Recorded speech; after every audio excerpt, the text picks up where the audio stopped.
ಆತ್ಮೀಯ ವೀಕ್ಷಕ ಬಂಧುಗಳೇ, ಕೆ ಡಿಜಿಟಲ್ ನ್ಯೂಸ್ ಚಾನಲ್ ದ್ವಾರ ಇಂದು ವಿಶ್ವದ ಒಂದು ಶಕ್ತಿ, ಜಗತ್ತಿನ ಶಕ್ತಿ ನಾರಿ, ಜಗನ್ಮಾತೆ, ಜಗಜ್ಜನನಿ ಅಂತ ಕರೀತಕ್ಕಂಥ ನಾರಿಯ ಶಕ್ತಿಯ ವಿವಿಧ ರೂಪಗಳು.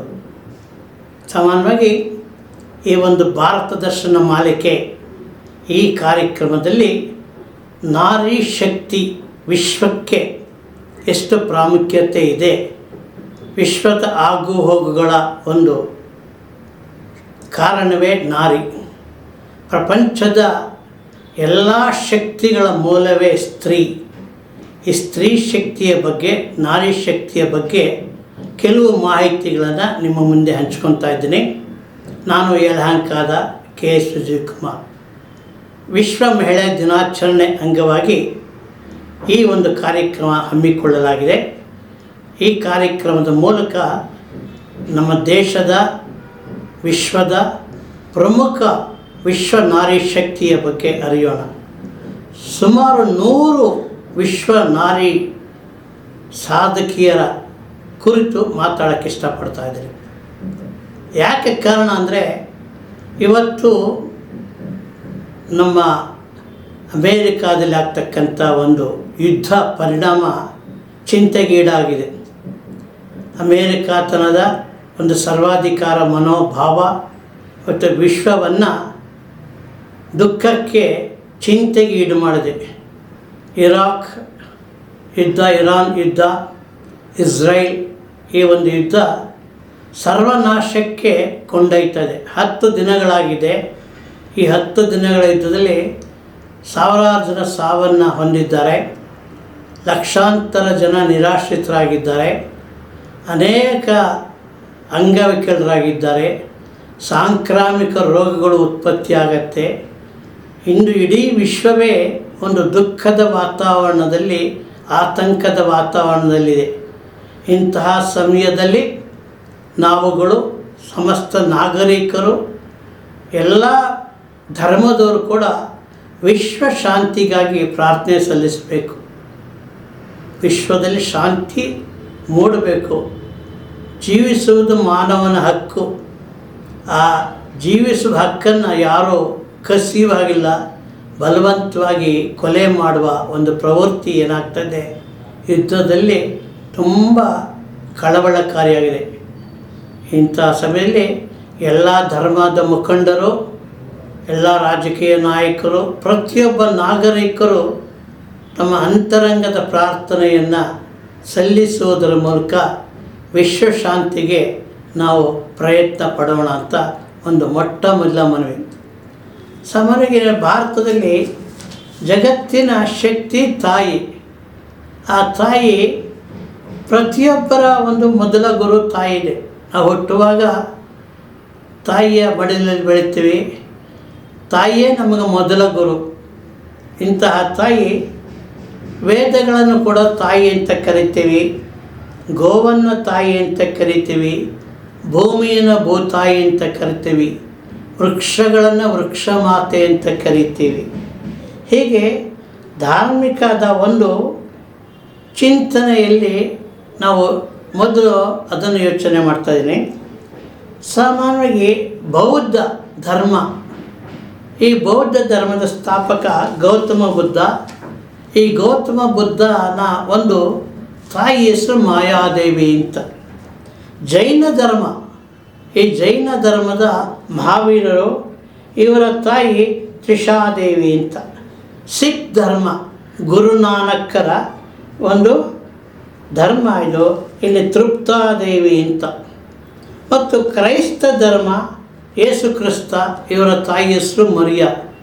ಎಲ್ಲ ಧರ್ಮಗಳ ಪ್ರವಾದಿಗಳ, ಧಾರ್ಮಿಕ ಪ್ರಚಾರಕರ ಆ ತಾಯಿ ಆ ಬುದ್ಧನಿಗೆ, ಗುರುನಾನಕರಿಗೆ, ಮಹಾವೀರರಿಗೆ, ಯೇಸು ಕ್ರಿಸ್ತರಿಗೆ ಒಂದು ಸ್ಫೂರ್ತಿಯನ್ನು ನೀಡಿದರು. ಈ ತಾಯಿಯ ಸ್ಫೂರ್ತಿಯಿಂದಲೇ ಧರ್ಮ ಪ್ರಚಾರ ಆಯಿತು. ಸಾಮಾನ್ಯವಾಗಿ ನೆಕ್ಸ್ಟ್ ನಾವು ತೆಗೆದುಕೊಳ್ಳೋದ್ರೆ ವೇದಗಳ ಕಾಲದಲ್ಲಿ ಇರ್ತಕ್ಕಂಥ ಒಂದು ವಿಷಯಗಳು. ಸಪ್ತಮಾತೃಕೆಯರು ಅಂತ ಕರಿತೀವಿ. ಪ್ರಪಂಚವನ್ನು ರಕ್ಷಣೆ ಮಾಡ್ತಕ್ಕಂಥದ್ದು. ಅಷ್ಟಲಕ್ಷ್ಮಿಯರು ಅಂತ ಕರಿತೀವಿ. ಪ್ರತಿಯೊಂದಕ್ಕೂ ನಾವು ಲಕ್ಷ್ಮಿ, ಅಷ್ಟಲಕ್ಷ್ಮಿಯನ್ನು ಪೂಜೆ ಮಾಡ್ತೀವಿ ಮತ್ತು ನವದುರ್ಗೆಯರ ಆರಾಧನೆ ಮಾಡ್ತೀವಿ. ಎಲ್ಲವೂ ತಾಯಿಯೇ. ಪ್ರತಿಯೊಂದು ಗ್ರಾಮಕ್ಕೆ, ಪ್ರತಿಯೊಂದು ನಗರಕ್ಕೆ ಅದರದೇ ಆದ ದೇವಿ, ನಗರ ರಕ್ಷಕಿ ಇದ್ದಾರೆ. ಅಣ್ಣಮ್ಮ ದೇವಿ, ಗಂಗಮ್ಮ ದೇವಿ ಮತ್ತು ಹಲವಾರು ಬನಶಂಕರಿ ಇವೆಲ್ಲ. ಆದಿ ದಂಪತಿಗಳು ಪ್ರಪಂಚಕ್ಕೆ ಮೊಟ್ಟ ಮೊದಲ ಆದಿ ದಂಪತಿಗಳು ಪಾರ್ವತಿ ಪರಮೇಶ್ವರರು.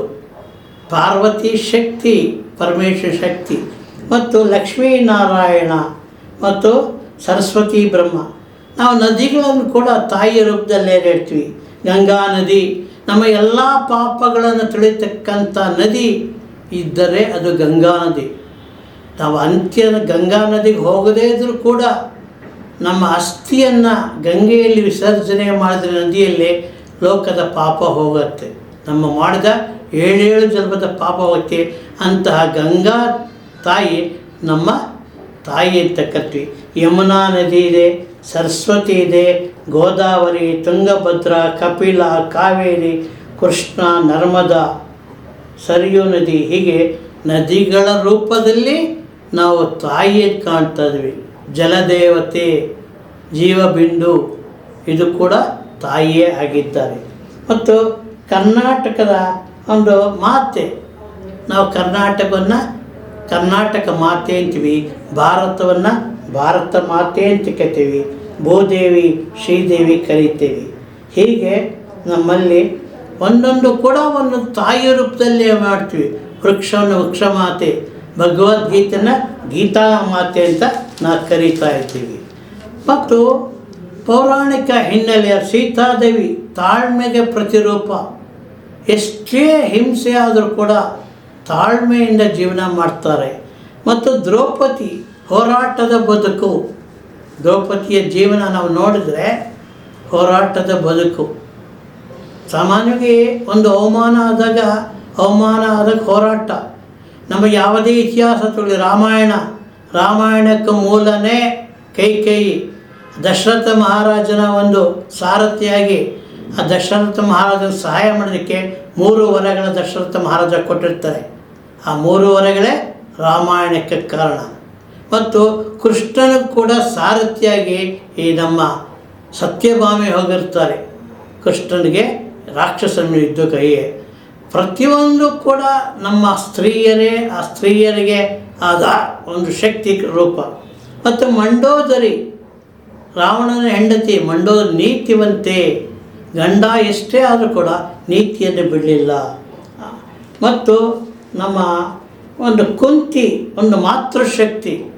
ಸಾಮಾನ್ಯ ಕುಂತಿಗೆ ಪಾಂಡವರ ತಾಯಿ, ಗಂಡ ಇರಲ್ಲ, ಆದರೂ ಕೂಡ ತನ್ನ ಮಕ್ಕಳನ್ನು ಮಾತೃತ್ವ ಶಕ್ತಿಯನ್ನು ಮಾರ್ಗದರ್ಶನ ಮಾಡ್ತಕ್ಕಂಥವಳು.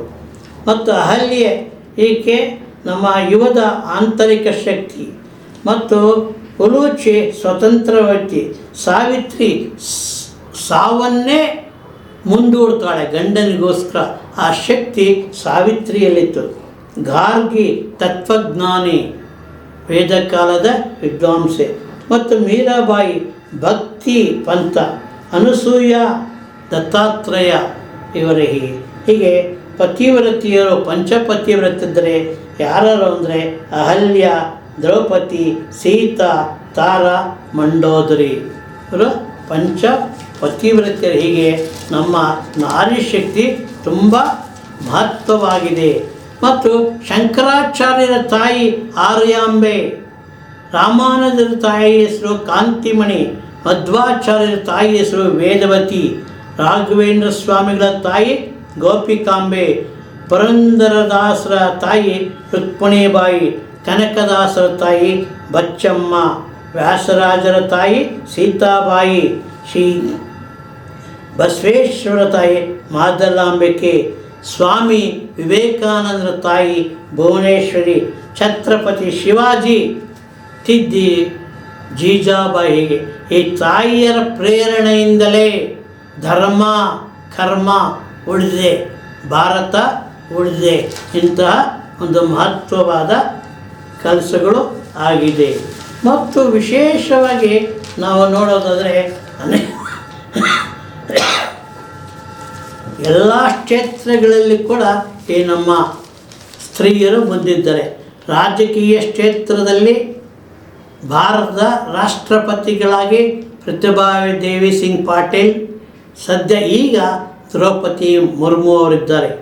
ಇಂದಿರಾ ಗಾಂಧಿ ಭಾರತದ ಉಕ್ಕಿನ ಮಹಿಳೆ ಅಂತ ಕರೆಸ್ಕೊಂಡಿದ್ದರು. ಮಾರ್ಗರೆಟ್ ಥ್ಯಾಚರ್ ಬ್ರಿಟನ್ ಪ್ರಧಾನಿಯಾಗಿದ್ದರು. ಆಕೆಯನ್ನು ಬ್ರಿಟನ್ನಿನ ಉಕ್ಕಿನ ಮಹಿಳೆ ಅಂತ ಕರೀತಾರೆ. ಕಸ್ತೂರ್ಬಾ ಮಹಾತ್ಮ ಗಾಂಧೀಜಿಯವರ ಧರ್ಮಪತ್ನಿ. ಪುತ್ಲಿಬಾಯಿ ಗಾಂಧೀಜಿಯವರ ಧರ್ಮಪತ್ನಿ. ಗಾಂಧೀಜಿಗೆ ಆತ್ಮಜ್ಞಾನ, ಧಾರ್ಮಿಕ ಚಿಂತನೆ, ಒಂದು ಮನೋಧೈರ್ಯ, ಆತ್ಮವಿಶ್ವಾಸ ತುಂಬಿದ್ದೇ ಪುತ್ಲಿಬಾಯಿ. ಹೀಗೆ ಪುತ್ಲಿಬಾಯಿ ಅವರ ಒಂದು ಇದು. ಮತ್ತು ವಿಜಯಲಕ್ಷ್ಮಿ ಪಂಡಿತ್ ರಾಜಕೀಯದಲ್ಲಿ ಮತ್ತು ಸಾಮಾನ್ಯವಾಗಿ ಈ ಒಂದು ನಮ್ಮ ಕರ್ನಾಟಕದ ರಾಜ್ಯಪಾಲೆಯಾಗಿದ್ದರು ರಮಾದೇವಿ, ವಿ.ಎಸ್. ರಮಾದೇವಿ ಅಂತ. ಮತ್ತು ಸಾವಿತ್ರಿ ಬಾಯಿ ಫುಲೆ ಭಾರತ ಪ್ರಥಮ ಮಹಿಳಾ ಶಿಕ್ಷಕಿಯಾಗಿದ್ದರು. ಸಿಸ್ಟರ್ ನಿವೇದಿತಾ, ಫ್ಲಾರೆನ್ಸ್ ನೈಟಿಂಗೇಲ್ ಮತ್ತು ನಮ್ಮ ಮೇಡಮ್ ಕ್ಯೂರಿ ಮತ್ತು ದುರ್ಗಾದೇವಿ ಬ್ರಿಟನ್ ಪ್ರಧಾನಿ ಮತ್ತು ದುರ್ಗಾದೇವಿ ಮತ್ತು ಈ ನಮ್ಮ ಲೀಲಾವತಿ ಗಣಿತಜ್ಞೆ, ಶಕುಂತಲಾದೇವಿ ಗಣಿತಜ್ಞೆ, ಸೋನಿಯಾ ಗಾಂಧಿ ರಾಹುಲ್ ಗಾಂಧಿಯವರ ತಾಯಿಯಾಗಿದ್ದಾರೆ. ಹೀಗೆ ನಮ್ಮ ಈ ಒಂದು ನಾರಿಯರು ರಾಜಕೀಯ ಕ್ಷೇತ್ರದಲ್ಲಿ ಕೂಡ ಅನೇಕ ಸಾಧನೆಗಳನ್ನು ಮಾಡಿದ್ದಾರೆ. ವೀರ ಮಹಿಳೆಯರು ಕಿತ್ತೂರು ರಾಣಿ ಚೆನ್ನಮ್ಮ ಇದ್ದಾರೆ, ಕೆಳದಿ ಚೆನ್ನಮ್ಮ ಇದ್ದಾರೆ, ಒನಕೆ ಓಬವ್ವ ಇದ್ದಾರೆ, ರಾಣಿ ಅಬ್ಬಕ್ಕ ದೇವಿ ಇದ್ದಾರೆ ಮತ್ತು ಮಹಾರಾಣಿ ಲಕ್ಷ್ಮೀ ಝಾನ್ಸಿ ರಾಣಿ ಮಹಾರಾಣಿ ಲಕ್ಷ್ಮೀದೇವಿ ಇದ್ದಾರೆ, ರಾಣಿ ದುರ್ಗಾವತಿ ಇದ್ದಾರೆ, ರಜಿಯಾ ಸುಲ್ತಾನ್, ರಜಿಯಾ ಬೇಗಂ, ಅಹಲ್ಯಾಬಾಯಿ ಹೋಳ್ಕರ್, ಮೇಡಮ್ ಬಿ ಕಾಸಿಕಮ್ಮ, ಬೆಳವಡಿ ಮಲ್ಲಮ್ಮ ಸ್ವತಂತ್ರ ಹೋರಾಟಕ್ಕಾಗಿ ರಾಣಿಯರಾಗಿ ರಾಜ್ಯವನ್ನಾಳಿ ದೇಶವನ್ನು ರಕ್ಷಣೆ ಮಾಡ್ತಕ್ಕಂಥ ಹೋರಾಟಗಾರ್ತಿಯರಾಗಿ ಇವರಿದ್ದಾರೆ. ಮತ್ತು ಸುಮಾರಾಗಿ ನಮ್ಮ ಒಂದು ಈ ಮಹಾತ್ಮ ಗಾಂಧಿಯವರ ಒಂದು ತಾಯಿ ಕೆಲಸ ತುಂಬ ಪವಿತ್ರವಾಗಿದೆ. ನೇತಾಜಿ ಸುಭಾಷ್ ಚಂದ್ರ ಬೋಸ್ ಇವರ ತಾಯಿ ಹೆಸರು ಪ್ರಭಾವತಿ, ಅಂಬೇಡ್ಕರ್ ತಾಯಿ ಭೀಮಾಬಾಯಿ ಮತ್ತು ತ್ಯಾಗರಾಜರ ತಾಯಿ ಶಾಂತಿ, ಭಕ್ತ ಪೋತನ ತಾಯಿ ಲಕ್ಷ್ಮಾಂಬೆ, ಭಕ್ತ ನಾಮದೇವ ಗುಣಾಬಾಯಿ. ಹೀಗೆ ಧಾರ್ಮಿಕರಲ್ಲಿ ಇವರು ಹೆಚ್ಚು ಕೀರ್ತಿ ಪಡೆಯೋಕ್ಕೆ ತಾಯಂದರೆ ಕಾರಣ ಆಗಿದೆ. ಹಾಗೆ ನಮ್ಮ ದೇಶದಲ್ಲಿ ಮತ್ತೊಂದು ವಿಶೇಷವಾಗಿದ್ದು ಏನಪ್ಪ ಅಂದರೆ ಈ ವಿವಿಧ ಕ್ಷೇತ್ರಗಳಲ್ಲಿ ಮುತ್ಸದ್ದಿಯಾಗಿದ್ದಾರೆ.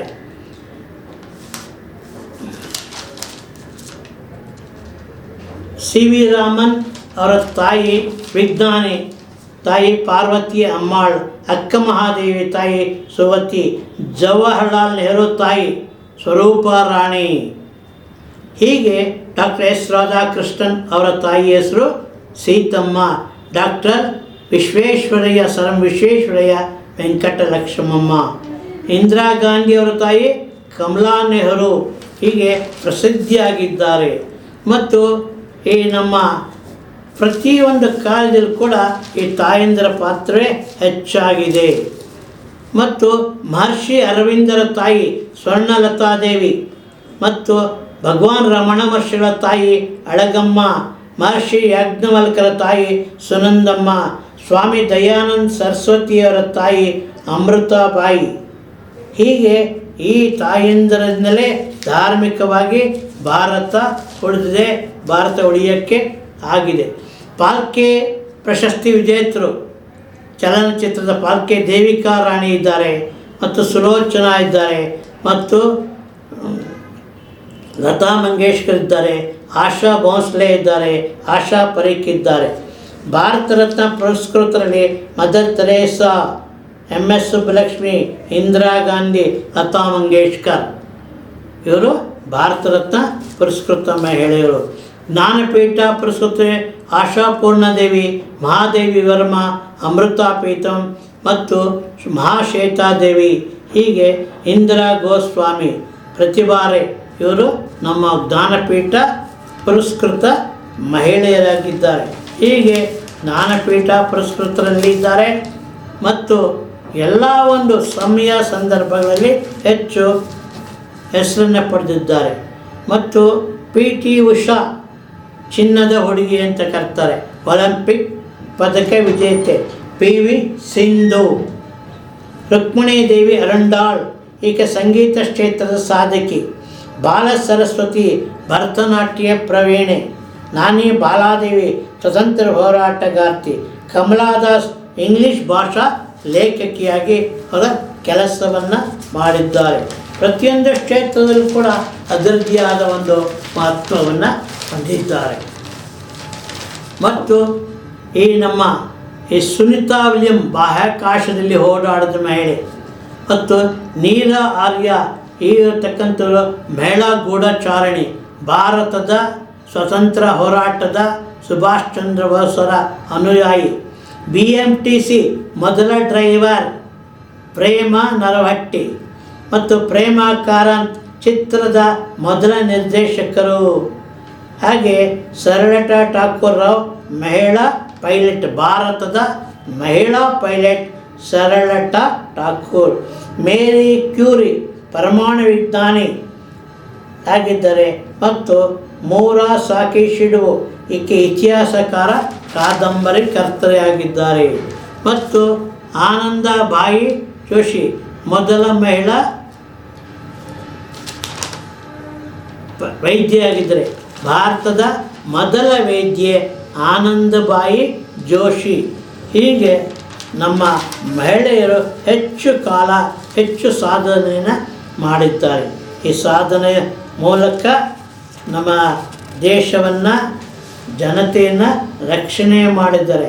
ಪಾಂಡವರ ತಾಯಿಯಾಗಿ ಈ ಕುಂತಿ, ಕೌರವರ ತಾಯಿಯಾಗಿ ಗಾಂಧಾರಿ, ಸಂತರು ತುಕಾರಾಮರ ತಾಯಿ ಕನಕಾಂಬೆ, ರಾಮಕೃಷ್ಣ ಪರಮಹಂಸರ ತಾಯಿ ಚಂದ್ರಮಣಿ ದೇವಿ.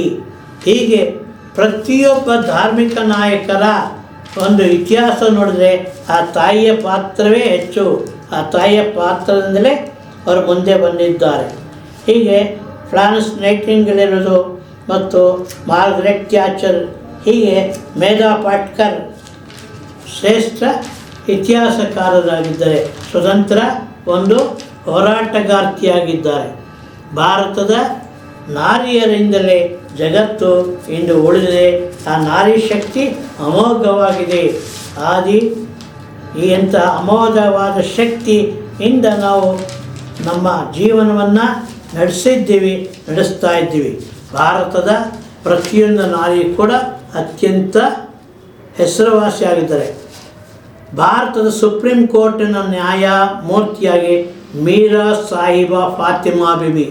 ಮೊಟ್ಟ ಮೊದಲ ಸುಪ್ರೀಂ ಕೋರ್ಟ್ ನ್ಯಾಯಮೂರ್ತಿ ಮೀರಾ ಸಾಹಿಬಾ ಫಾತಿಮಾ ಬಿಬಿ. ಹೈಕೋರ್ಟಿನ ನ್ಯಾಯಮೂರ್ತಿಯಾಗಿ ಲೀಲಾ ಸೇಠ್. ಮತ್ತು ಮಹಿಳಾ ಚಿತ್ರಕಲಾವಿದೆ ಶ್ರೀಮತಿ ಕಮಲಾ. ಪ್ರಥಮ ಮಹಿಳಾ ರಾಯಭಾರಿ CB ಮುತ್ತಮ್ಮ. ಮಹಿಳಾ ಪೈಲಟ್ ಹರಿತಾ ಕೌರದಯಾಳ್. ಮಹಿಳಾ ಕಾಂಗ್ರೆಸ್ ಅಧ್ಯಕ್ಷೆ ಅನಿ ಬೆಸೆಂಟ್. ಮಹಿಳಾ ರಾಜ್ಯಪಾಲೆ ಸರೋಜಿನಿ ನಾಯ್ಡು. ಮಹಿಳಾ ಮುಖ್ಯಮಂತ್ರಿ ಸುಚೇತಾ ಕೃಪಲಾನಿ, ಮಮತಾ ಬ್ಯಾನರ್ಜಿ, ಜಯಲಲಿತಾ. ಮತ್ತು ವಿಶ್ವದ ಒಂದು ಎವರೆಸ್ಟ್ ಶಿಖರ ಏರಿದ ಮಹಿಳೆ ಬಚೇಂದ್ರಿ ಪಾಲ್. ವಿಶ್ವದ ಒಂದು ಸುಂದರಿ ರೀಟಾ ಫರಿಯಾ. ವಿಶ್ವದ ಸಂಸ್ಥೆಯ ಅಧ್ಯಕ್ಷೆಯಾಗಿ ವಿಜಯಲಕ್ಷ್ಮಿ ಪಂಡಿತ್ ಕೆಲಸ ಮಾಡಿದೆ. ಬಾಹ್ಯಾಕಾಶದಲ್ಲಿ ಸಂಚರಿಸಿದ ಮಹಿಳೆ ನಮ್ಮ ಕಲ್ಪನಾ ಚಾವ್ಲಾ. ಶಕುಂತಲಾದೇವಿ ಕಂಪ್ಯೂಟರ್ ತಜ್ಞೆ. ಮೀರಾ ಕುಮಾರ್ ಇವರು ಭಾರತದ ಲೋಕಸಭೆಯ ಸ್ಪೀಕರ್ ಆಗಿ ಕೆಲಸವನ್ನು ಮಾಡಿದ್ದಾರೆ. IPS ಅಧಿಕಾರಿಯಾಗಿ ನಮ್ಮ ಕಿರಣ್ ಬೇಡಿಯವರಿದ್ದಾರೆ. ಮೆಗಾಸೆ ಪ್ರಶಸ್ತಿ ಪ್ರಸ್ತುತಿ ಕಮಲಾದೇವಿ ಚಟ್ಟೋಪಾಧ್ಯಾಯ.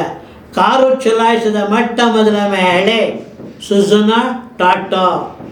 ಸೇನಾಧಿಕಾರಿಯಾಗಿ ಪುನೀತ್ ಅರೋರಾ ಇದ್ದಾರೆ. ಈಗ ಲೆಫ್ಟಿನೆಂಟ್ ಜನರಲ್ ಆಗಿ ಕೆಲಸವನ್ನು ಮಾಡಿದರೆ. ವಿಧಾನಸಭೆ ಸ್ಪೀಕರ್ ಆಗಿ ಮೊಟ್ಟ ಮೊದಲು ಪನ್ನಾದೇವಿ ಅವರು ಮಾಡಿದ್ದಾರೆ. ಮಹಿಳಾ ಒಂದು ಚಿತ್ರ ನಿರ್ದೇಶಕಿಯಾಗಿ ಬೇಗಂ ಫಾತಿಮಾ. ಮತ್ತು ರಾಜ್ಯಸಭೆ ಸ್ಪೀಕರ್ ಆಗಿ ಶಾನಾ ದೇವಿ ಇದ್ದಾರೆ. ಶ್ರೀಮಾತೆ ಅರವಿಂದರ ಅನುಯಾಯಿ ಶಾರದಾ ಮಾತೆ ರಾಮಕೃಷ್ಣ ಪರಮಹಂಸರ ಧರ್ಮಪತ್ನಿಯಾಗಿ ಸೇವೆಯನ್ನು ಸಲ್ಲಿಸಿದ್ದಾರೆ. ಹೀಗೆ ಭಾರತದ ಮಹಿಳೆ ಜಗತ್ತಿಗೆ, ವಿಶ್ವಕ್ಕೆ ಪ್ರತಿಯೊಬ್ಬರೂ ಕೂಡ ದಾರಿದೀಪ. ಮನುಷ್ಯನ ಬದುಕಿಗೆ ಪುರುಷನಿಗಿಂತ ಹೆಚ್ಚು ಸಾಧನೆ ಮಾಡಿದ್ದಾರೆ, ಮುಂದೆ ಕೂಡ ಮಾಡ್ತಾರೆ. ಪುರುಷನಿಗೆ ಬೆನ್ನೆಲುಬಾಗಿ ಅವನ ಏಳಿಗೆಗೆ ಸದಾ ಸ್ಮರಿಸ್ತಕ್ಕಂಥ, ಸೇವೆಗೆ ಒಂದು ಶ್ರಮ ಕೊಡ್ತಕ್ಕಂಥವರೇ ನಾರಿ. ಇಂದು ಭಾರತದ ಸರ್ಕಾರದ ಒಂದು ವಿತ್ತ ಸಚಿವೆ ಯಾರೋ ನಿರ್ಮಲಾ ಸೀತಾರಾಮನ್ ಹೀಗೆ ಭಾರತವನ್ನು ಆರ್ಥಿಕ ಸ್ಥಿತಿ ಹತ್ರ ತಗೊಂಡು ಹೋಗ್ತಾ ಇದ್ದಾರೆ. ಭಾರತದಲ್ಲಿ ಹೆಚ್ಚು ಶಕ್ತಿ ಇರತಕ್ಕಂಥದ್ದೇ ನಾರಿ ಶಕ್ತಿ. ಈ ನಾರಿ ಶಕ್ತಿ ಇದ್ದಲ್ಲೇ ಇಂದು ಜಗತ್ತು ಉಳಿದಿದೆ, ಮುಂದೆ ಕೂಡ ರಕ್ಷಣೆ ಆಗತ್ತೆ. ಎಲ್ಲರ ತಾಯಿ ನಮ್ಮ ತಾಯಿ, ಈ ಒಂದು ವಿಶ್ವದ ತಾಯಿ, ಪ್ರತಿಯೊಬ್ಬರ ತಾಯಿ ಆ ಒಂದು ನಾರಿ. ಆ ನಾರಿ ಶಕ್ತಿಯಿಂದ ನಾವು ಜಗತ್ತನ್ನು ಬೆಳಗಬಹುದು. ಯಾವುದೇ ಒಂದು ಕೆಲಸ ಮಾಡಬೇಕಾದರೆ ಒಬ್ಬ ಪುರುಷನ ಹಿಂದೆ ಒಂದು ಸ್ತ್ರೀ ಶಕ್ತಿ ಇದ್ದರೆ ಮಾತ್ರ. ಆ ಸ್ತ್ರೀ ಶಕ್ತಿ ಇಲ್ಲ ಅಂದರೆ ನಾವು ಏನೂ ಮಾಡೋಕ್ಕಾಗೋದೇ ಇಲ್ಲ. ಪ್ರತಿಯೊಬ್ಬರ ಜೀವನದಲ್ಲಿ ನಿಮ್ಮ ತಾಯಿದ್ದರು ಮತ್ತು ಪತ್ನಿಯರಾಗಿರ್ಬೋದು, ಸಹೋದರಿಯರಾಗಿರ್ಬೋದು, ನಿಮ್ಮ ಅತ್ತೆಯಂದರಾಗಿರ್ಬೋದು, ಪ್ರತಿಯೊಬ್ಬರ ಬಾಳಿನ ಬೆಳಕು ತಾಯಿನ ಹೆಣ್ಣು. ಆ ಹೆಣ್ಣು ಜಗದ ಕಣ್ಣು ಅಂತ ಕರಿತೀವಿ. ಇಂತಹ ಕಣ್ಣನ್ನು ನಾವು ಗೌರವಿಸಬೇಕು. ಎಲ್ಲಿ ನಾರಿಯರಿಗೆ ಗೌರವದ ಸ್ಥಾನ ಸಿಗತ್ತೆ ಅಲ್ಲಿ ದೇವತೆಗಳು ಕೂಡ ವಾಸ ಮಾಡ್ತಾರೆ. ಪ್ರತಿಯೊಂದಕ್ಕೂ ಕಾರಣ ಒಲೆದರೆ ನಾರಿ ಮುನಿದರೆ ಮಾರಿ. ಇದ್ರ ಉದಾಹರಣೆ ದ್ರೌಪದಿ. ಆ ಒಂದು ದ್ರೌಪದಿಗೆ ಆದ ಒಂದು ಅವಮಾನವೇ ಮಹಾಭಾರತ ಯುದ್ಧ. ಈ ಒಂದು ಯುದ್ಧಕ್ಕೆ ಕಾರಣ ಪ್ರತಿಯೊಂದಕ್ಕೂ ಸ್ತ್ರೀ ಶಕ್ತಿಯೇ ಮೂಲ. ನಾವು ದೇವರನ್ನು ತಾಯಿಯಂತೆ ಪೂಜಿಸ್ತೀವಿ, ಮಾತೃದೇವೋಭವ ಅಂತ ಕರಿತೀವಿ. ಪೀಠಾಧಿಪತಿಗಳಾಗಿರ್ಬೋದು, ಸನ್ಯಾಸಿಗಳೇ ಆಗಿರ್ಬೋದು, ಅವರು ತಾಯಿಗೆ ಸಾಷ್ಟಾಂಗ ನಮಸ್ಕಾರ ಮಾಡಬೇಕು. ಮಾಡಿದಕ್ಕೂ ಆ ಪುಣ್ಯ ಅವ್ರಿಗೆ ಸಿಗತ್ತೆ. ಹೀಗೆ ನದಿಯಲ್ಲಿ ನಾವು ತಾಯಿಯನ್ನು ನೋಡ್ತೀವಿ, ವೃಕ್ಷಗಳಲ್ಲಿ ತಾಯಿಯನ್ನು ನೋಡ್ತೀವಿ, ಗೋವಿನಲ್ಲಿ ತಾಯಿಯನ್ನು ನೋಡ್ತೀವಿ, ಪ್ರತಿಯೊಂದು ಸ್ಥಳದಲ್ಲಿ ತಾಯಿಯನ್ನು ನೋಡ್ತೀವಿ. ಈ ತಾಯಿಯೇ ಇಂದು ಇವತ್ತು ನಮಗೆ ಆಧಾರವಿದೆ. ಭೂಮಿಯನ್ನು ಸಂರಕ್ಷಿಸಬೇಕು, ಪರಿಸರವನ್ನು ಸಂರಕ್ಷಿಸಬೇಕು. ಎಲ್ಲಿ ಅನ್ಯಾಯ ಆಗತ್ತೆ ಸ್ತ್ರೀಯರಿಗೆ ಸಮಾನತೆ ಇರಬೇಕು. ಇವತ್ತು ಅನೇಕ ಯೋಜನೆಗಳ ಮುಖಾಂತರ ಸ್ತ್ರೀ ಶಕ್ತಿ ಮುಂದೆ ಬಂದಿದೆ. ಸ್ತ್ರೀಯರು ಮಾಡದೇ ಇರುವ ಕೆಲಸವೇ ಇಲ್ಲ. ಎಲ್ಲ ರಂಗಗಳಲ್ಲಿ ಪುರುಷರಿಗಿಂತ ಮಹಿಳೆಗೆ ಸ್ತ್ರೀಯರು ಸಾಧಿಸ್ತಾ ಇದ್ದಾರೆ. ಯಾವುದೇ ಪರೀಕ್ಷಾ ಫಲಿತಾಂಶ ತಗೊಳ್ಳಿ, SLC ಇರ್ಬೋದು, PUC ಇರ್ಬೋದು, ಮೊಟ್ಟ ಮೊದಲು ಬರ್ತಕ್ಕಂಥದ್ದೇ ಹೆಣ್ಣು ಮಕ್ಕಳು, ಬಾಲಕಿಯರೇ. ಮತ್ತು ಉದ್ಯೋಗದಲ್ಲಿ ಚಾಕುಚಕ್ಯತೆಯಿಂದ ಕೆಲಸ ಮಾಡ್ತಕ್ಕಂಥವರು ಸ್ತ್ರೀಯರೇ. ಜಾಣ್ಮೆಗೆ ಮತ್ತೊಂದು, ಕುಶಲತೆಗೆ ಮತ್ತೊಂದು ಹೆಸರೇ ಸ್ತ್ರೀಯರು, ಹೆಣ್ಣು ಮಕ್ಕಳು. ಇಂತಹ ವಿಶ್ವ ನಾರಿಯರು ಇವತ್ತೆಲ್ಲ ಕಡೆ ಇದ್ದಾರೆ. ಅವರನ್ನು ಗೌರವಿಸೋಣ. ಪ್ರತಿಯೊಬ್ಬ ನಾರಿಯರು ಕೂಡ ನಾವು ನಮ್ಮ ವಂದನೆಗಳು, ಸಾಷ್ಟಾಂಗ ಪ್ರಣಾಮಗಳನ್ನು ತಿಳಿಸಬೇಕು.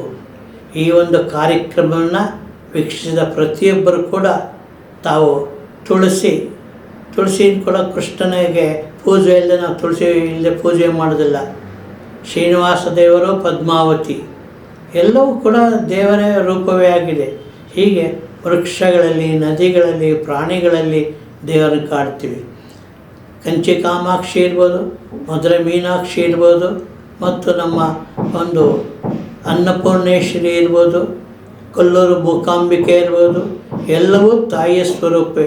ಪ್ರತಿಯೊಂದು ಗ್ರಾಮಗಳಲ್ಲಿ ಗ್ರಾಮ ದೇವತೆಯಾಗಿ ನಮ್ಮನ್ನು ಕಾಪಾಡ್ತಕ್ಕಂಥ ಶಕ್ತಿಗೆ ಆ ತಾಯಿಯ ಸ್ವರೂಪ. ಹೆಸರು ಬೇರೆ ಬೇರೆ ಇರ್ಬೋದು, ಆದರೆ ಆ ರಕ್ಷಕಿಯಾಗಿ ನಮ್ಮ ದೇಶವನ್ನು, ನಮ್ಮ ಗ್ರಾಮವನ್ನು, ನಮ್ಮ ನಗರವನ್ನು ಕಾಪಾಡ್ತಾ ಇದ್ದಾರೆ.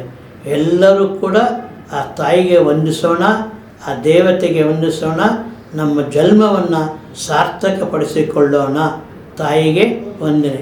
ಮತ್ತೊಂದು ವಿಶೇಷ, ಈ ವಂದೇ ಮಾತರಂ ಗೀತೆಯನ್ನು ಬಂಕಿಮ್ ಚಂದ್ರ ಚಟರ್ಜಿಯವರು ರಚಿಸಿದ್ದಾರೆ. ಇದನ್ನು ಸರ್ಕಾರಿ ಕಾರ್ಯಕ್ರಮಗಳಲ್ಲಿ, ಶಾಲಾ ಕಾಲೇಜುಗಳಲ್ಲಿ ಕಡ್ಡಾಯವಾಗಿ ಹಾಡಬೇಕು ಅಂತ ಒಂದು ಸರ್ಕಾರ ಆದೇಶ ಇದೆ. ಹೀಗೆ ತಾಯಿಗೆ ವಂದಿಸುವೆ ಎನ್ನುವ ಗೀತೆ ವಂದೇ ಮಾತರಂ, ಇದು ಕೂಡ ಒಂದು ಶ್ರೇಷ್ಠ ಕವಿತೆಯಾಗಿದೆ ಎಂದು ತಿಳಿಸುತ್ತಾ ಈ ಕಾರ್ಯಕ್ರಮ ಮುಗಿಸ್ತಾ ಇದ್ದೇನೆ. ಪ್ರತಿಯೊಬ್ಬರು ಕೂಡ ಈ ಕಾರ್ಯಕ್ರಮವನ್ನು ವೀಕ್ಷಿಸಲು ಇದನ್ನು ಲೈಕ್ ಮಾಡಿ, ಇದನ್ನು ಸಬ್ಸ್ಕ್ರೈಬರ್ ಆಗಬೇಕು. VK ಡಿಜಿಟಲ್ ನ್ಯೂಸ್ ಚಾನಲ್ ದ್ವಾರ ಅತ್ಯಂತ ಒಂದು ಮಹತ್ವವಾದ ವಿಶ್ವನಾರಿ ಶಕ್ತಿಯ ಹೆಸರುಗಳನ್ನು, ಅವರ ಕಾರ್ಯಗಳನ್ನು ನಿಮ್ಮ ಮುಂದೆ ಪ್ರಸ್ತುತಪಡಿಸಿದ್ದೇನೆ. ಇಂತಿ ಯಲಹಂಕದ KS ವಿಜಯಕುಮಾರ್ ವಂದನೆಗಳೊಂದಿಗೆ.